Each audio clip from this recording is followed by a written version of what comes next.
ങ്ങളിൽ കണ്ടുവരുന്ന ഒരു പ്രധാന സാമൂഹിക പ്രശ്നമാണ് പോഷകാഹാരക്കുറവ്. സർക്കാർ പദ്ധതികളിൽ പലതും ഉണ്ടെങ്കിലും അവയൊന്നും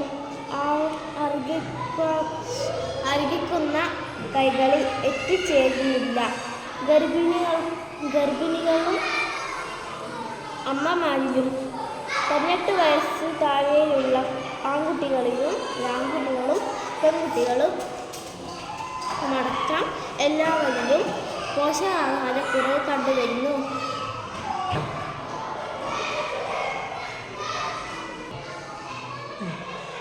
പരിഹാര മാർഗങ്ങൾ: മാസങ്ങൾ തോറും മെഡിക്കൽ ചെക്കപ്പ് നടത്തുക.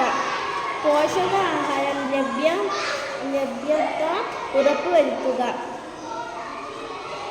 ബോധവൽക്കരണ ക്ലാസ് നടത്തുക. ഉന്നതികളിലെ ലഹരി ഉപയോഗം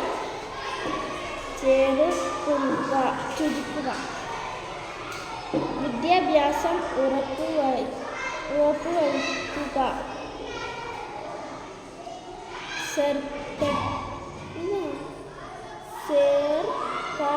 സർക്കാർ സേവനത്തിന് പ്രാപ്തിയാക്കുക. സാമ്പത്തിക സുരക്ഷിതത്വം ഉറപ്പാക്കുക എന്നിവ ചെയ്താൽ ഒരു പരിധിവരെ പ്രശ്നം പരിഹരിക്കാം.